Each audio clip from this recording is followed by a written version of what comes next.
The night shift at the Global Deep Space Monitoring Station was usually quiet. Tonight was different. Tom Miller stared at his screen, his coffee cup frozen halfway to his mouth. The readings from the Kuiper Belt didn't make sense.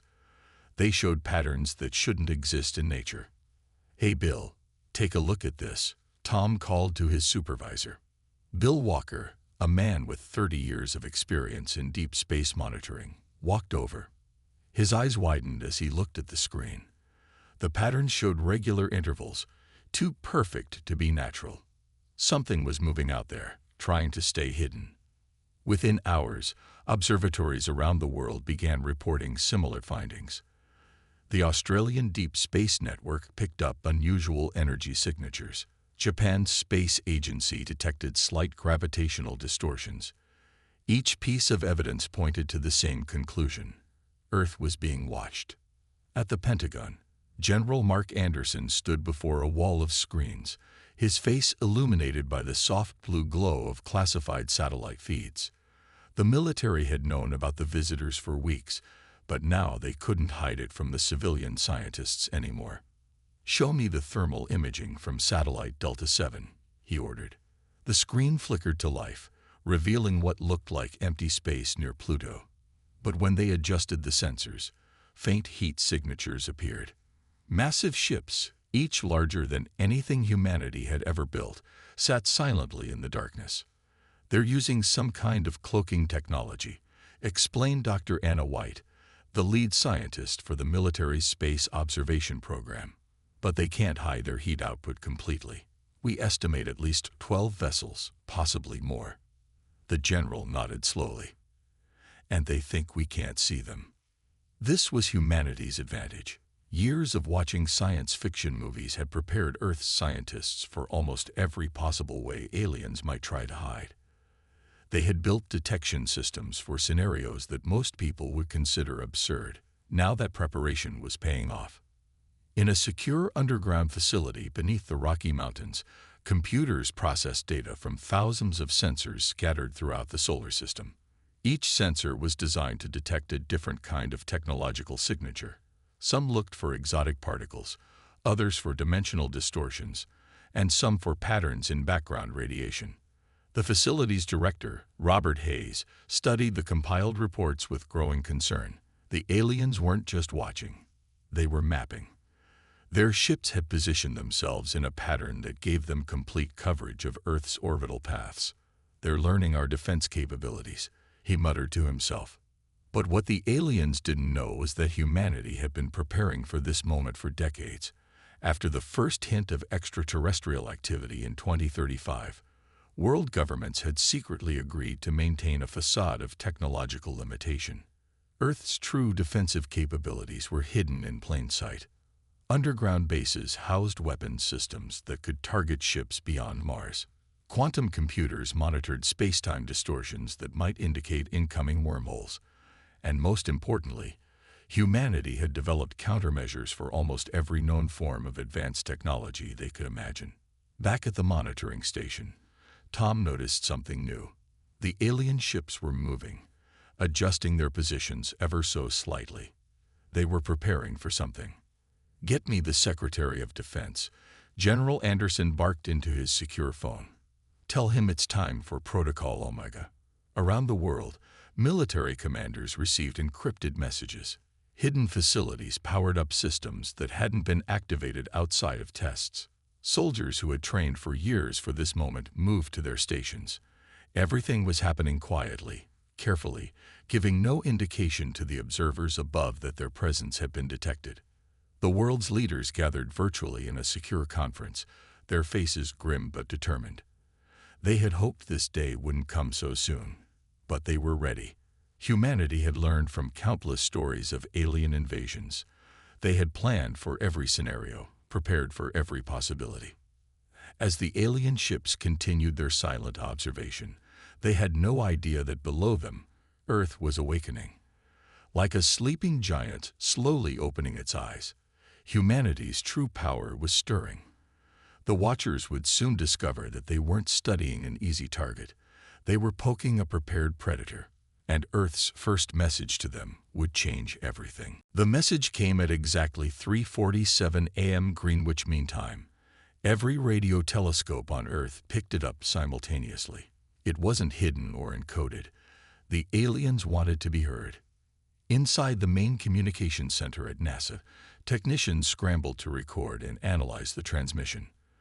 The message repeated itself every 30 seconds, using mathematical sequences that even a child could understand. It was an invitation for Earth to respond.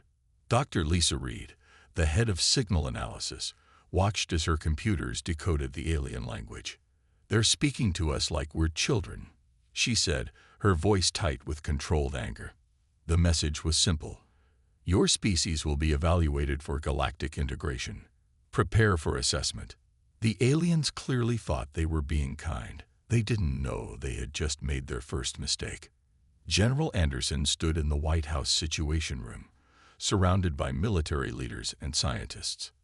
The screen showed the alien fleet, still hiding in the Kuiper Belt, but now broadcasting their message openly. "They think they're dealing with primitives," Anderson said, a slight smile on his face. "Let's show them what primitives can do." Deep beneath the Nevada desert, in a facility that officially didn't exist, Earth's real communications array powered up.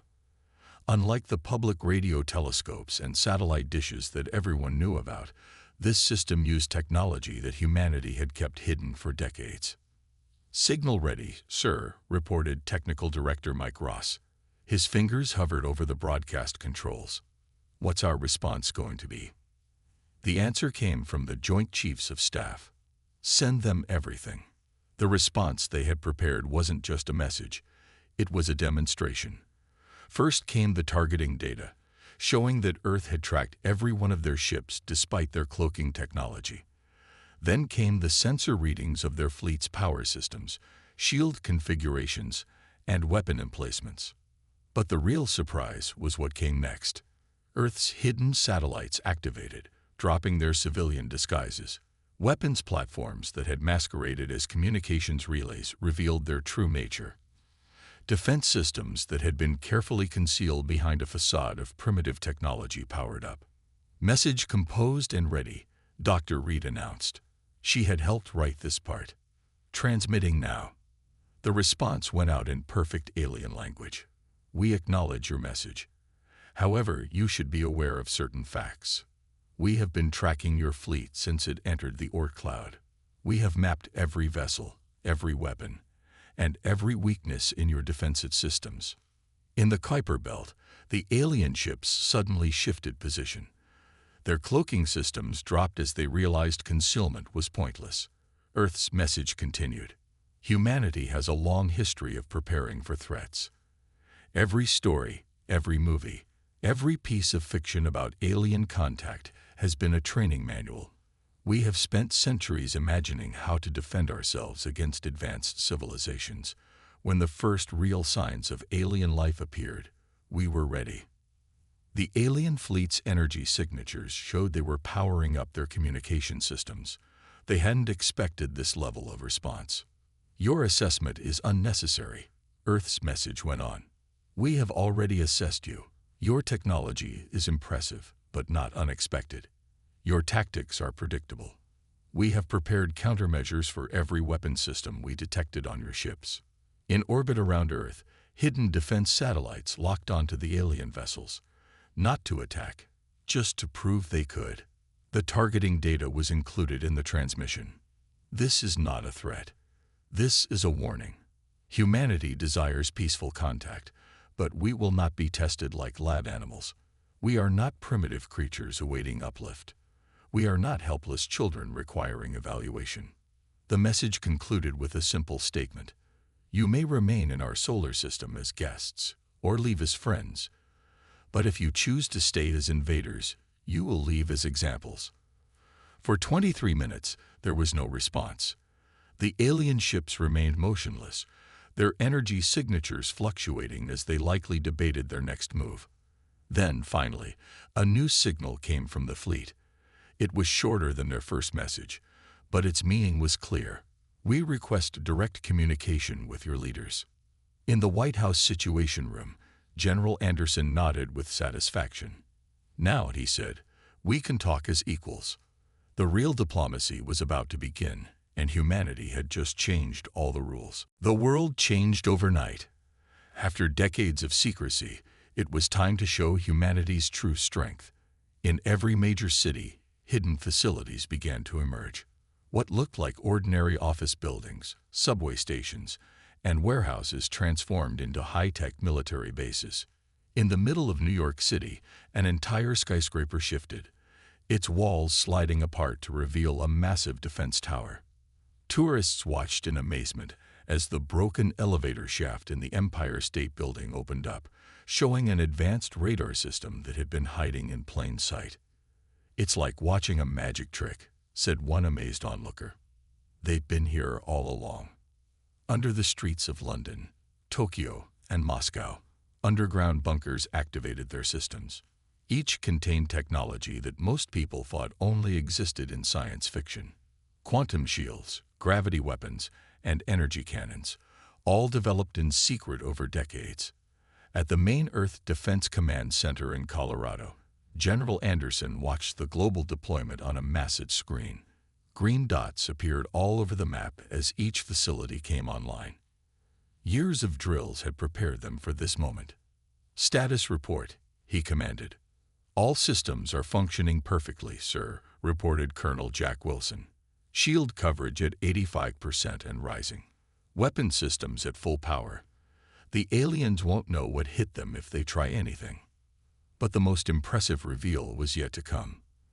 On the far side of the moon, hidden from both Earth and space, the largest human military installation ever built awakened.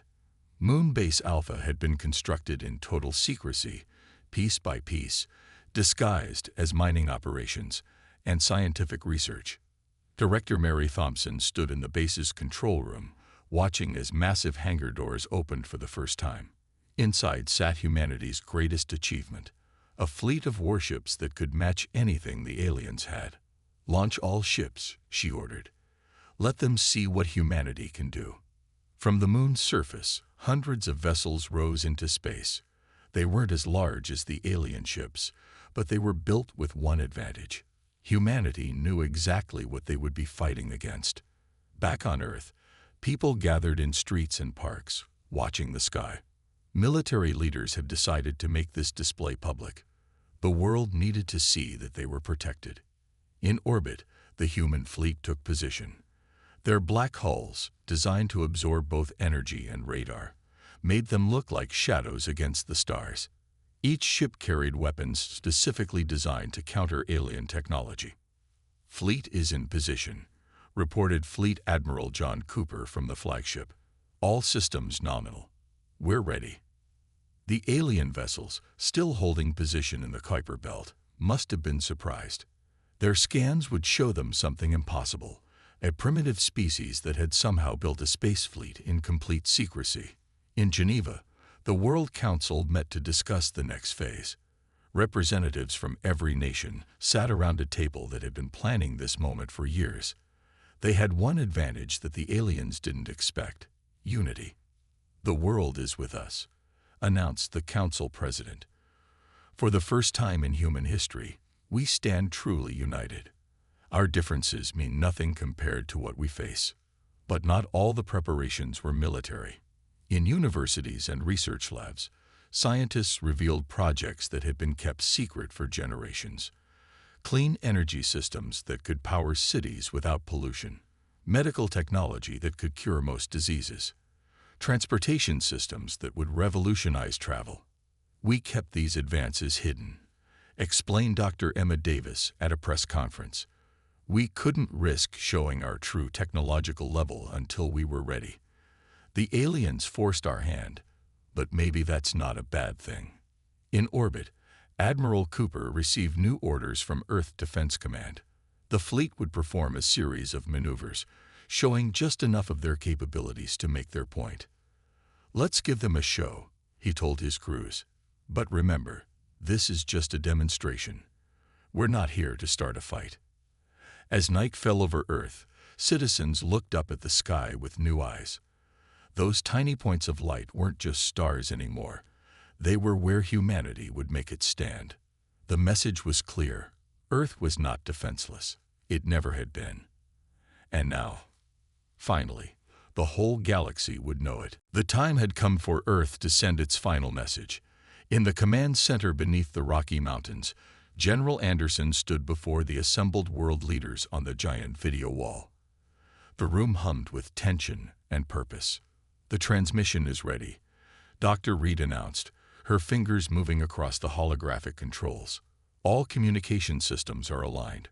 We'll be broadcasting on every frequency they can receive, plus a few they probably didn't know existed." General Anderson nodded. "Begin transmission." The message started with a simple demonstration. Earth's defense systems activated simultaneously, creating a visible energy shield that encompassed the entire planet.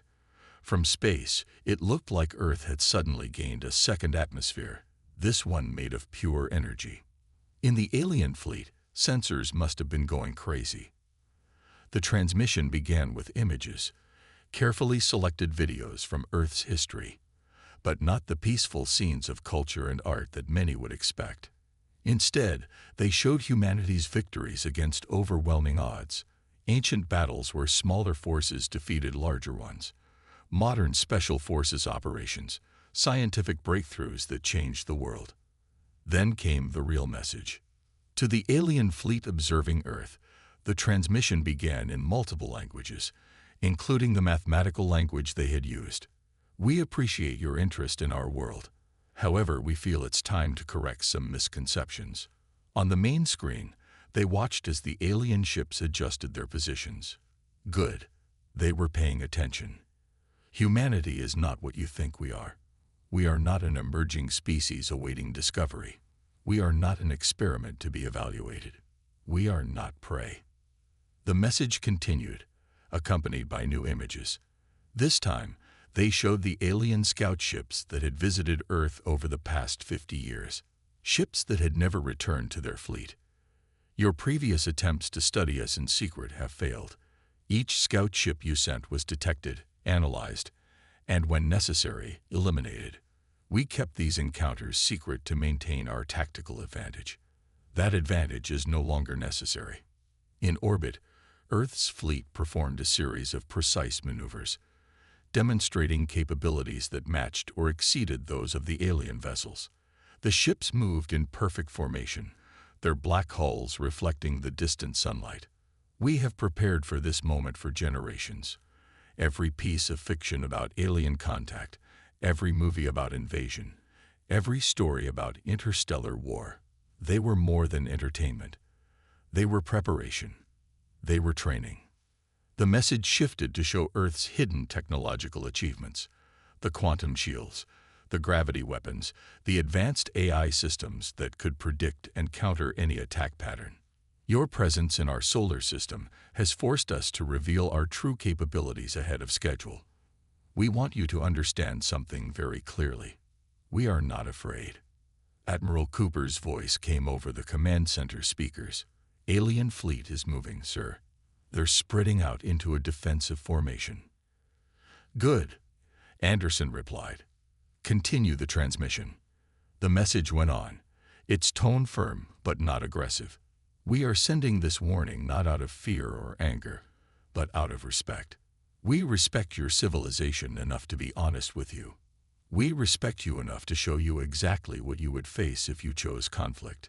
The final part of the message was accompanied by detailed scans of the alien fleet, showing that Earth had mapped every weakness, every vulnerable point, every flaw in their defenses.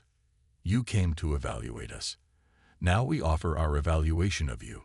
Your technology is impressive but predictable. Your tactics are advanced but rigid. Your assumptions about us are your greatest weakness." In the command center, the tension was thick enough to cut with a knife. Everything hinged on how the aliens would respond to this show of force. "We offer you a choice," the message concluded. "You can leave our solar system now, knowing you have discovered not a primitive species, but equals. Or you can stay and learn firsthand why humanity has survived every challenge it has ever faced." The transmission ended with a simple statement: "We are humanity. We don't want war, but we have spent our entire history preparing for it. Choose wisely." Now all they could do was wait for the response. In the silence that followed, Earth's fleet maintained their position. Shields ready, weapons armed but not targeted.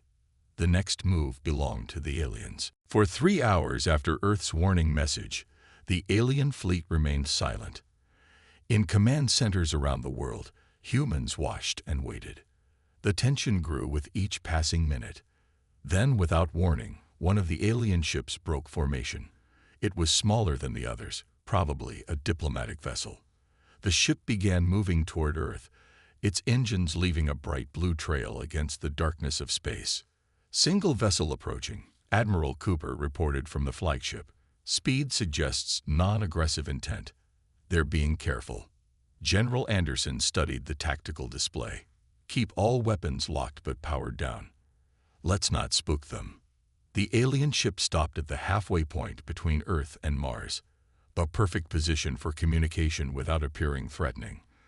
A new signal came from the vessel, different from their previous transmissions. "Incoming message," Dr. Reed announced. "This one's different, more complex. They're not talking down to us anymore." The alien message appeared on screens worldwide. "Your warning is received and understood.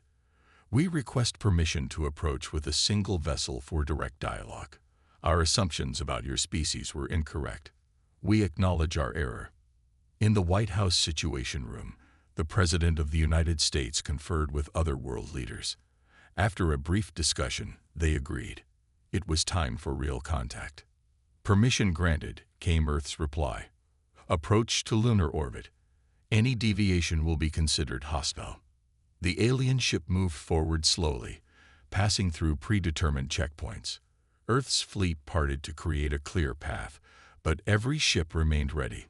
Trust was earned, not given. As the alien vessel approached the moon, something unexpected happened.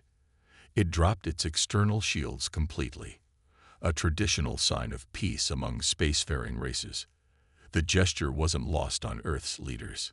"They're showing us their bare hull," Admiral Cooper said. "In their culture, this must be a serious sign of respect." The aliens transmitted again. "We have existed in space for thousands of your years. In that time, we have encountered many species. None have ever detected our presence before direct contact. None have prepared so thoroughly. None have united their planet in secret while maintaining the illusion of division." In the command center, General Anderson allowed himself a small smile. Decades of careful planning had paid off. The message continued. "We came to evaluate a primitive species. Instead, we found warriors who hide their strength, scientists who guard their knowledge, leaders who protect their people through deception and preparation. You are not what we expected." The alien ship settled into lunar orbit, keeping the moon between itself and Earth, a tactical position that showed both trust and caution. They were learning. "Your warning message showed us something unprecedented," the aliens transmitted. "You built your defenses not out of fear, but out of wisdom. You hid your strength not out of weakness, but out of strategy. This is not the behavior of a primitive species. This is the behavior of a race that understands the universe's greatest truth: peace through strength." On Earth, billions watched the historic moment on their screens. The alien ship was visible from Earth now, a bright point of light next to the moon. "We propose an exchange," the alien message continued. "Not an evaluation, not a test. An exchange between equals. There is much we can learn from each other." Dr. Reed looked up from her console. "They're sending technical data. My God. They're giving us their shield frequencies. All of them. This is a gesture of trust," General Anderson finished. "They're showing us they can be vulnerable too." The final part of the alien message was short but clear. "You have shown us that humanity is not to be underestimated. Your preparation, your unity, your ability to keep secrets on a planetary scale. These are traits of a species that will go far in the galaxy. We would prefer to be your allies rather than your adversaries." In Geneva, the World Council drafted their response. The time for warnings was over. Now it was time for something new. Genuine diplomatic contact between equals. Earth's response was equally simple. We accept your proposal for an exchange. Your respect for our strength has earned our respect in return. Welcome to Earth's orbit. Let's talk about the future. As night fell over Earth, people looked up at the moon, knowing that history was being made. Humanity had faced its first major galactic test, not with weapons, but with preparation, unity, and strength.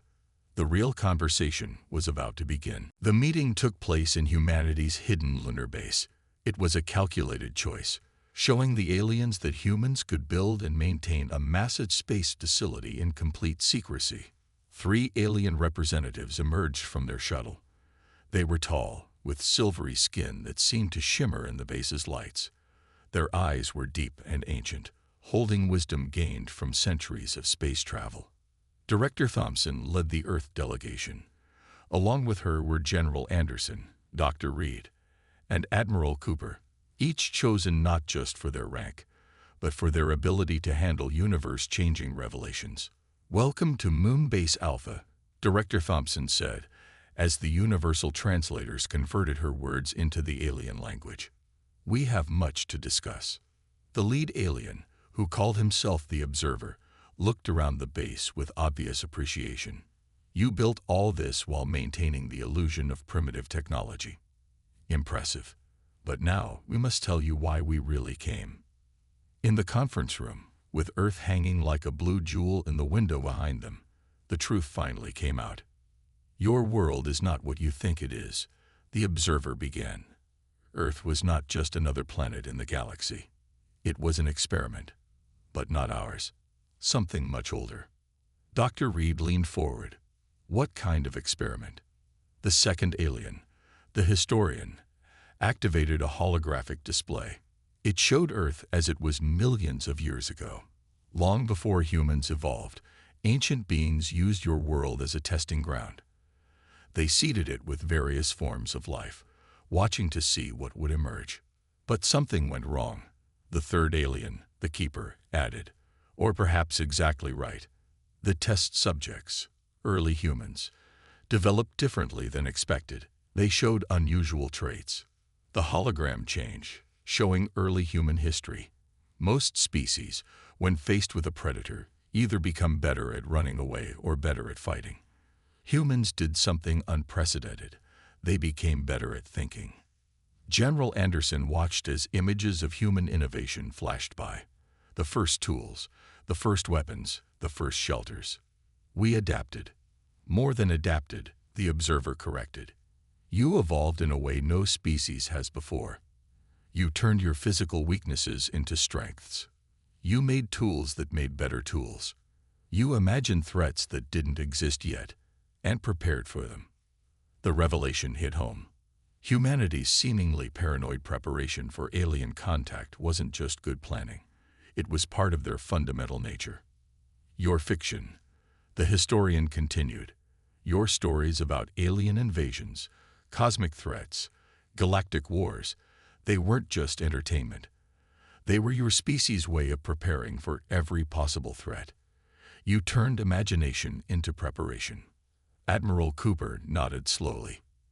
"Everything we built, all our hidden technology, was exactly what you were meant to do," the Keeper finished. "Not because anyone planned it, but because it's what humans do. You prepare. You adapt. You survive." The hologram showed more recent history, Earth's rapid technological advancement, the secret development of defenses, the carefully maintained facade of division while working together. Other species advance because they need to. The Observer explained. Humans advance because they can imagine what they might need in the future. This makes you unique in the galaxy. Director Thompson's voice was steady as she asked the crucial question. "And how does the galaxy feel about this uniqueness?" The aliens exchanged looks before the Observer answered. "They fear it. A species that can imagine countless ways to fail and prepare for each one. A species that can keep secrets on a planetary scale. A species that builds defenses for enemies they haven't met yet." "But we," the historian added quickly, See opportunity where others see threat. Your ability to prepare, to imagine, to unite in secret, these are traits the galaxy needs. The truth settled over the human delegation. Earth wasn't just another world. It was a place where evolution had created something new. A species that turned fear into preparation, imagination into innovation, and apparent weakness into hidden strength. So what happens now? General Anderson asked. The observer's answer was simple but profound. Now you take your place in the galaxy. Not as primitives to be uplifted, not as threats to be contained, but as equals who earned their place through preparation and wisdom. As the meeting continued, Earth spun silently in the black sky above them. Its people had survived countless challenges, prepared for countless threats, and now faced their greatest test, being exactly what they were meant to be: humanity. The galaxy would never be the same. 1 month after the revelations at Moon Base Alpha, Earth had changed forever. The alien fleet had departed, leaving behind a single diplomatic vessel in lunar orbit. But they weren't gone as observers anymore. They had left as allies. In New York City, at the newly revealed United Earth Defense Headquarters, Director Thompson stood before the World Council. The massive chamber, hidden beneath the UN building for decades, now hosted representatives from every nation on Earth. The transition has begun, she announced. Our hidden technologies are being integrated into daily life. But more importantly, humanity has been officially recognized as a Class 1 spacefaring civilization. Screens around the chamber showed scenes from around the world. Clean energy plants powering up, revealing their true advanced nature. Transportation hubs activating their teleportation systems. Medical centers unveiling cures that had been kept secret for years. General Anderson stepped forward. The alien diplomats have shared their final report with us. I think you'll all find it interesting. The report appeared on the main screen, translated into all Earth languages. Assessment of species: human, Terra/Earth. Final classification: protected predator world. Status: sovereign space power. Threat level: maximum. Recommended approach: alliance and cooperation. Dr. Reed, now head of Earth's new Interstellar Relations Department, explained the significance. They've marked us as a protected predator world. In galactic terms, this means we're considered too dangerous to provoke, but too valuable to ignore. Admiral Cooper's fleet had returned to Earth, but not to hide anymore. The black ships now patrolled openly, their presence a clear message to any watching eyes in the galaxy. Humanity was no longer pretending to be weak. We've received messages from 17 different alien civilizations, Dr. Reed continued, all requesting diplomatic relations. They're particularly interested in our defensive technologies. The observer, who had chosen to stay as the permanent ambassador to Earth, stood to address the council. Your species has achieved something unprecedented. You united your world without anyone noticing. You advanced your technology in secret. You prepared for threats that didn't exist yet. The galaxy needs this kind of thinking. In orbit, Earth's first official interstellar trading post was under construction. Built with both human ingenuity and alien technology, it would serve as humanity's gateway to the stars. But we keep some secrets, General Anderson reminded everyone. Not all of our capabilities will be shared. We've learned the value of hidden strength. The World Council voted unanimously to accept their new role in the galaxy. Earth would step onto the cosmic stage not as newcomers, but as equals. Their preparation had earned them respect. Their unity had earned them power. Their caution had earned them wisdom. Director Thompson activated the final protocol, a message to be broadcast across the galaxy. It was time to tell everyone who humanity really was. To all civilizations who watch the stars, the message began: we are humanity of Earth. We have emerged not as conquerors or victims, but as guardians. We seek peace through strength, progress through wisdom, and friendship through respect. The message continued, carrying images of Earth's achievements, but also clear warnings about their capabilities. The galaxy needed to understand exactly what humanity represented. We will trade, we will share knowledge, we will explore, and we will grow. But know this, we will also defend. We will protect. We will prepare. This is not a threat. This is who we are. As the message traveled outward at light speed, Earth continued its transformation. But some things didn't change. The hidden bases remained ready. The secret technologies kept advancing. The spirit of preparation that had served humanity so well never faded. In his office overlooking the New York skyline, General Anderson spoke quietly with the observer. Will they understand? The other civilizations. The observer's response was thoughtful. They will learn, as we did. Humanity isn't just another species joining the galactic community.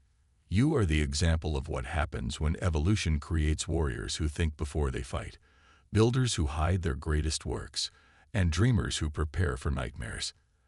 As night fell over Earth, its people looked up at the stars with new eyes.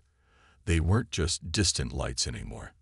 They were destinations, possibilities, and thanks to generations of preparation, humanity was ready for whatever they might find out there.